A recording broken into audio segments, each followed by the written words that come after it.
How much are you over on VJ's side helping him out with Justin Herbert and the Chargers offense? After? Sorry, say that again? How much have you helped out VJ this week with the Chargers offense because of where you were the last couple?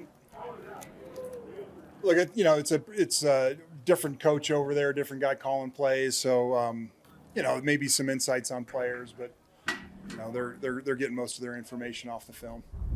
But you could speak to what Keenan Allen's value is. Do you see the same thing this year, maybe even more because he's getting more targets?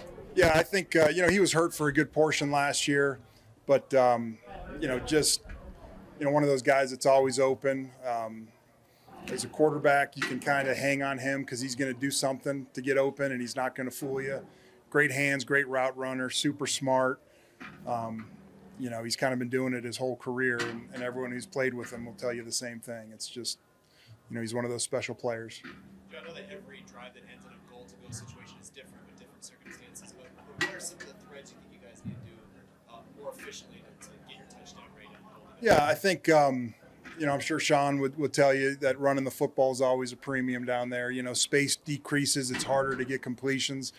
Every week you look at all the passes inside the 5-yard lines, and the completion rates, probably 40% or lower.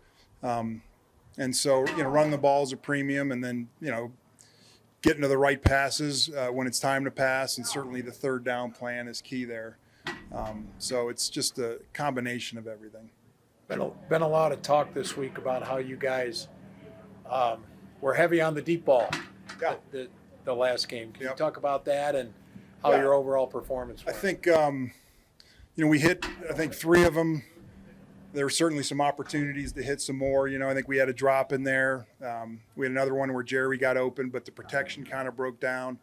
But I think it's important. I think you got to keep defenses honest, and the key to scoring points is explosive plays, and it's easier to get them in the pass game. So, I was encouraged.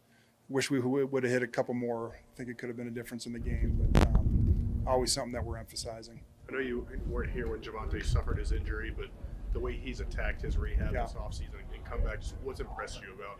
Yeah, I think, I know somebody was saying, he's coming back in the spring, and they're like, look, you can't count on a guy that had this injury, no matter how well he's rehabbing, no matter how hard. Just history tells you that it's a 2-year injury. Excuse me. And, he's defied that. He's come back, and, he just kind of goes about his business. He doesn't talk a lot, but and he's even better on Sunday than what you see in practice, and people told us that. They're like, look, don't judge him by what you're seeing here in training camp. Like, you got to be playing real football to really appreciate who this guy is. So super impressed with him, the way he's come back from his injury. And even if I didn't know about that, just the way he handles his business, he's a true pro. Do you remember at what point you were like, man, we might actually have him available week 1 for this whole season? In preseason, he got in there, and you could feel him getting those extra yards on those run games when people were actually tackling. And, you kind of realize that, we had a chance of getting what we saw on film from before when he was healthy. You guys are on quite the streak of facing some really talented edge rushers. Yeah. What makes him that unique? I think the combination of his skill set, some guys are just dangerous as a speed rusher. Other guys got great power.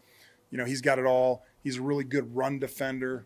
He's just, some defensive ends or edge players, they've kind of got, 1 or 2 tricks up their sleeves. This guy's just a complete game. And, just being around him for 1 year, the way he practices, and he's just, he's one of those all-timers as far as his character, his practice habits, and the way he plays. It's just, he's one of the special ones. Earlier in the week, Sean said communication on offense needs to improve. How does that improve? What needs to happen for that to get better? Well, I think a combination of trying not to have too many variables in the game plan. Sometimes that's on us as coaches, asking for, too many checks, too much communication at the line of scrimmage. You have to balance that. Obviously, we have to have some of that, but sometimes we can go overboard. And then it's just, communication's a two-way street. So, the call coming into the quarterback giving it to the huddle, people in the huddle listening. All those things are important. You're as a quarterback, you're so dependent on as you're communicating outside, that those guys are paying attention to you. You know, sometimes they're up trying to see the coverage, see what kind of techniques over the top of them. And so everyone's got to have their head on a swivel and have an awareness of like, hey, this is one of those plays where I need to be paying attention. So just, from top to bottom, everyone's got to do a better job. Last question.